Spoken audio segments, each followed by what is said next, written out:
Vincent Hugeux, est-ce que Trump est capable de mettre ces menaces à exécution en sachant que c'est la première fois qu'il agite la menace nucléaire et que le ton vis-à-vis de Poutine a changé? Ma perception est qu'il n'agite pas la menace nucléaire. Il n'y a aucun risque de confrontation armée entre la Russie et l'Amérique à l'instant T. On est très très loin du péril de la crise des missiles de Cuba en 1962, où effectivement là, on avait frôlé la confrontation atomique entre les deux puissances. Et menace nucléaire, non. Vous avez deux sous-marins dont on ignore d'ailleurs le statut et la catégorie précise. On ne sait pas si ce sont des sous-marins à propulsion nucléaire ou si ce sont des sous-marins qui sont porteurs potentiellement d'ogives nucléaires. En permanence, sur les 14 SNLE que détient les États-Unis, il y en a entre 2 et 4 qui sont en plongée, ce qui est le cas de toutes les marines du monde. Bon. Quand Trump nous explique qu'il se rapproche des côtes russes, il fait hurler de rire les experts militaires parce qu'on sait très bien que la dotation spécifique de ce genre de sous-marin, c'est de pouvoir tirer des missiles à 6 ou 8 000 km. Donc ils n'ont absolument pas besoin de se rapprocher des côtes russes. Donc je ne crois absolument pas à ce scénario.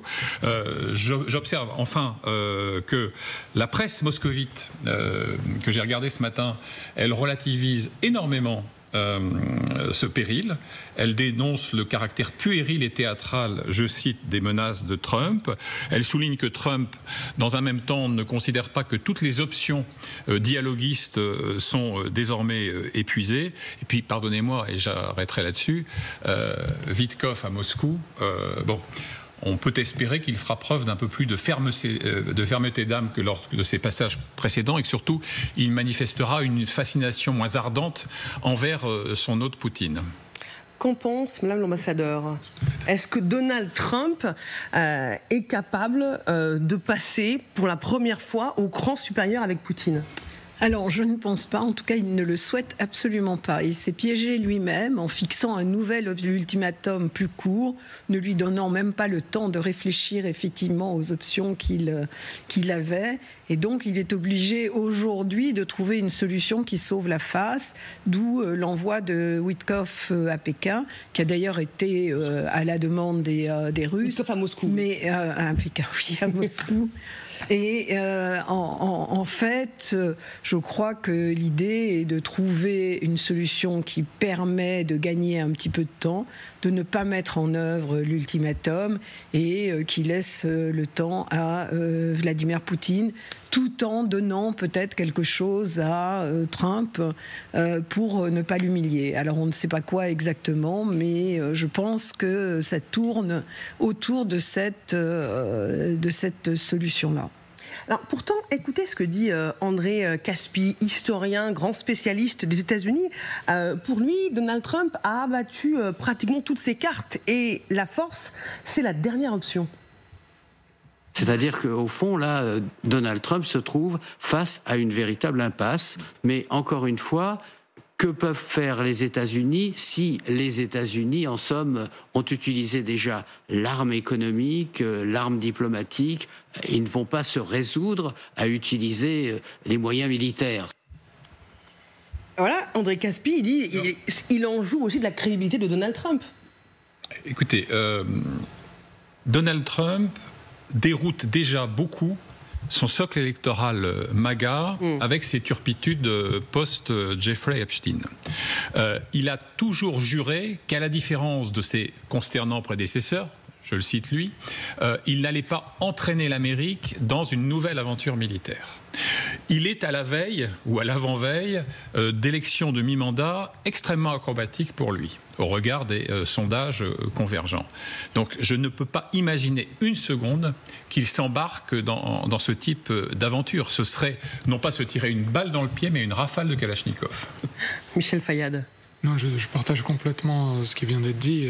Je pense qu'il n'y a aucune chance qu'il y ait au jour d'aujourd'hui une confrontation nucléaire entre les deux. Et je pense que c'est assez intéressant de voir que Trump a quand même fait le choix d'envoyer Witkoff, qui est, comme vous l'avez dit, assez proche disons, de la Russie, qui a fait les concessions, notamment la dernière fois sur les 4 oblasts et la Crimée. Il y a également le fait que Eh bien, au niveau de l'administration Trump, vous avez quand même le département d'État avec Marco Rubio qui est particulièrement contre la Russie et particulièrement pro-ukrainien, qui, en fait, ça serait plutôt la mission du département d'État d'aller en Russie. Eh bien, ce département d'État est écarté. Donc, on sent que Trump joue un peu comme Poutine, vous savez, le bon flic, mauvais flic, le good cop, bad cop, c'est-à-dire que Poutine a utilisé en bad cop, d'abord Medvedev, ensuite Loukachenko hier, et lui joue toujours le good cop avec Petkov. Et là, Trump un peu joue la même chose, c'est-à-dire il dit qu'il a un département d'État particulièrement contre la Russie. Marco Rubio a fait plusieurs déclarations dans ce sens en disant Trump en a marre et qu'il pourrait y avoir ce qu'il pourrait y avoir. Et de l'autre côté, Trump envoie Witkoff. Donc, mais attention, Witkoff est un businessman. Trump s'est entouré de nouveaux diplomates qui sont des businessmen, comme au Moyen-Orient. Il y a également Tom Barak, l'ancien patron de Colony Capital. Et en fait, Witkoff, il a pas mal de choses aussi à négocier avec les Russes, parce que les Russes veulent lui dire que on peut s'entendre ensemble sur le prix du baril, notamment. On peut s'entendre sur la production de pétrolière. Aujourd'hui, il y a pas mal de discussions là-dessus. On peut s'entendre sur les métaux stratégiques, sur les terres rares, parce que la Russie en a également, et la Russie a pris le contrôle de pas mal de métaux stratégiques et terres rares en Ukraine même. Et donc, il va y avoir quand même cette discussion au niveau des matières premières. Et par contre, ce que Poutine peut donner à Trump, parce que en fait, il va lui faire des cadeaux qui ne lui coûtent pas grand-chose, ça peut être en réalité soit une rencontre en Chine, dans le mois prochain, ou alors une rencontre qui pourrait se faire à New York en pleine Assemblée générale des Nations Unies, c'est-à-dire au plein moment où New York est ville diplomatique et donc il ne peut pas être arrêté, et où il pourrait rencontrer non seulement Trump, mais Zelensky aussi. Claire Cambier, votre regard sur ces différents scénarios, on a quand même le sentiment qu'une partie de l'avenir de la guerre en Ukraine se joue cette semaine. Alors, je pense que les avancées seront assez minimes. Je rejoins Michel Fayad. Il peut y avoir des négociations au niveau économique, et c'est intéressant de voir que c'est Witkoff qui est effectivement envoyé, grand mania de l'immobilier, pas forcément un grand spécialiste en termes de diplomatie. Alors, on voyait lors de ses précédentes rencontres, c'est sa 4e visite en Russie, en avril dernier, il avait fait énormément de concessions à la Russie en reconnaissant de jure la Crimée. Mais on le sait, c'est un grand fidèle de Trump. Aujourd'hui, le ton du président américain a un petit peu évolué par rapport à avril dernier. Est-ce que, du coup, Witkoff va aussi suivre cette ligne ? Voilà, je pense en tout cas qu'il y aura beaucoup de négociations économiques. On le voit d'ailleurs encore aujourd'hui. La pression a été mise sur l'Inde avec ces taxes douanières, cette critique sur le fait que l'Inde achète majoritairement du pétrole russe. Donc il faudra voir si ces avancées se passent par ce biais-là. Pardonnez-moi, mais si je vous suis bien, il y a un consensus autour de la table. Ça veut dire que personne n'a le pouvoir dans le monde de faire entendre raison Vladimir Poutine et que c'est lui le maître du jeu ? La Chine pourrait, mais elle n'en a pas envie. Oui. Et puis l'Inde non plus. Aujourd'hui, l'Inde profite du pétrole russe à bas prix pour se développer, comme la Chine le faisait autrefois avec le gaz russe. Donc aujourd'hui, effectivement... La Chine non plus n'en a pas réellement les moyens, parce que je pense que si elle les avait, ça l'arrangerait, parce qu'elle est pénalisée sur le plan économique par les conséquences de la guerre et les sanctions. De nombreuses entreprises chinoises sont d'ores et déjà sous sanctions, mais Poutine est complètement obstiné dans sa volonté de poursuivre cette guerre, parce qu'il est convaincu qu'il a les moyens de la gagner, et que le front ukrainien peut s'effondrer. Alors c'est sans doute une erreur, mais malheureusement, personne aujourd'hui n'est en mesure de le convaincre que son intérêt est de prendre l'offre de Trump, qui est très importante et généreuse pour lui, non seulement sur le plan de la coopération économique, mais parce que ça serait sa réhabilitation sur la scène internationale. Une fois qu'il y aura eu une photo entre Vladimir Poutine et Donald Trump, je pense que d'autres pays suivront. Mais encore une fois, d'après ce qui nous revient, l'analyse qu'il fait, c'est qu'il peut gagner, ou en tout cas gagner suffisamment pour poursuivre cette guerre. Alors que nous, on a tous le sentiment, d'un point de vue raisonnable, et à Washington au-dessus, que qu'est-ce qui va gagner ? Peut-être quelques arpents de terre supplémentaires, mais pas la totalité même des territoires occupés. Au niveau des États-Unis. Pardon. On a le temps, donc Vincent et après Claire, on a le temps d'en parler. De même que Washington était le seul acteur qui était en mesure, si on l'avait voulu là-bas, d'infléchir la ligne Netanyahou en Israël, Washington aurait pu être le seul partenaire capable de faire ployer la Russie. Encore aurait-il fallu que ne soient pas émis en permanence des signaux contradictoires, des aveux de faiblesse et une humiliation dans le bureau ovale envers Zelensky, pour lequel Trump a à l'évidence peu d'estime. Simplement, à partir du moment où les États-Unis de Trump ont commencé de se désengager du front ukrainien, d'annoncer leur renoncement aux livraisons d'armes, même si leur posture est depuis un peu plus équivoque.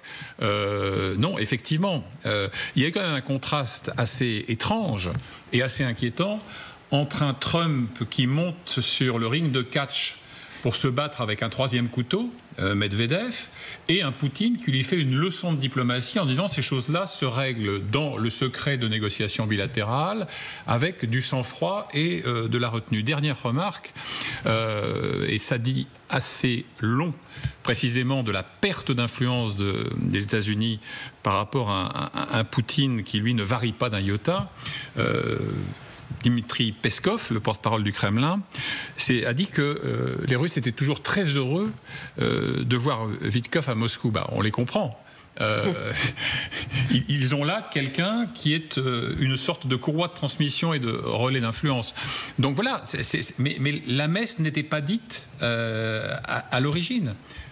Les États-Unis auraient pu jouer un rôle majeur, positif, s'ils n'avaient pas eu tant de palinodies et de contradictions dans leur posture vis-à-vis de l'Ukraine agressée. Et pour aller dans votre sens, Vincent, je rappelle ce que dit aussi Vladimir Poutine concernant toute déception, quelle qu'en soit l'origine, toutes les déceptions viennent d'attentes excessives. C'est une règle généralement bien connue. Donc, vous croyez peut-être que je vais accepter un plan de paix. Vous êtes très optimiste. Claire Cambier.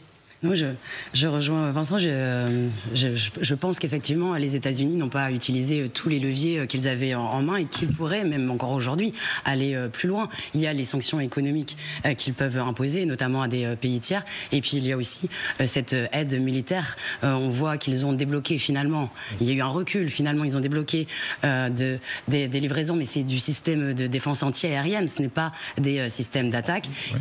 Ils pourraient aller plus loin s'ils veulent vraiment mettre la pression sur la Russie et sur Poutine. Je voudrais avoir votre regard, Vincent, sur ce qu'a déclaré, en tout cas par message, Lindsey Graham, qui est l'une des figures des républicains, qui est plutôt en soutien à l'Ukraine. Et il dit « À mes amis russes, le président Trump recherche la paix et non le conflit. Cependant, comprenez qu'il n'est pas Obama, qu'il n'est pas Biden et qu'il ne se laissera pas faire. Vous surjouez votre jeu. » Qu'est-ce que ça veut dire ? Retenez-moi ou je fais un malheur ? Oui, bon, ça c'est un exercice de prosternation d'un élu républicain qui a eu parfois dans un passé récent des différends avec Sa Majesté Donald.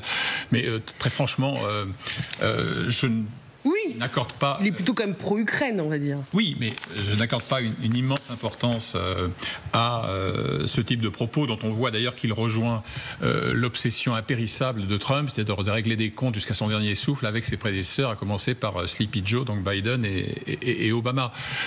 En réalité, la tragédie ukrainienne a été aggravée par le fait que, encore une fois, Washington émet des signaux extrêmement contradictoires et qui confortent Poutine dans la certitude que décidément l'Occident est veule, tiède, irrésolu, sans valeur et sans principe. Et d'une certaine manière, ces atermoiements-là l'ont conforté dans cette sorte de théorie obsidionale de la force de la Russie éternelle et orthodoxe face à l'Occident global qui serait sur le chemin d'une décadence irréversible. Mais quel intérêt Poutine aurait à arrêter la guerre ? Il ne va rien se passer. De toute façon, puisque les menaces en fait sont agitées et que personne ne passe à l'action. L'Occident n'en a pas les moyens, enfin les Européens n'en ont pas les moyens et les Américains ne le veulent pas. Aujourd'hui, il n'a pas d'intérêt à arrêter la guerre. Et lui, son intérêt aujourd'hui, c'est de continuer à conquérir les oblasts qu'il veut conquérir.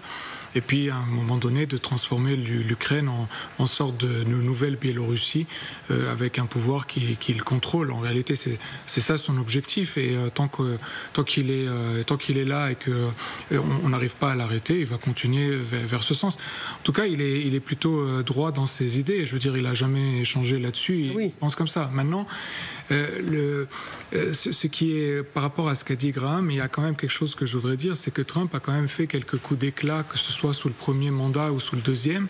Sous le premier, il avait quand même frappé la Syrie de Bachar el-Assad suite à certaines images qui étaient sorties. Et puis il avait également tué le général Soleimani, le chef des forces d'élite des gardiens de la révolution islamique d'Iran. Et puis là, sous son deuxième mandat, il a quand même frappé les sites nucléaires en Iran. Donc il y a quand même peut-être des surprises. Il ne faut jamais écarter. Trump est imprévisible, même si je suis d'accord avec vous. Frapper l'Iran et frapper la Russie, c'est pour ça que je dis, j'y crois pas tellement. Mais ça reste un homme imprévisible. Et du coup, vu ce qu'il a fait jusque-là, enfin, il n'y a pas 100%, disons, il y a 99%. Vous avez raison. Surtout que cette guerre en Ukraine ne cesse. Et vous le savez bien, Claire Cambier, pour couvrir ce conflit sur le terrain avec des opérations extrêmement risquées, cette guerre en Ukraine a suscité énormément de rebondissements. Donc, en fait, personne ne peut vraiment prédire ce qui va se passer à la fin de la semaine, dans un mois ou deux.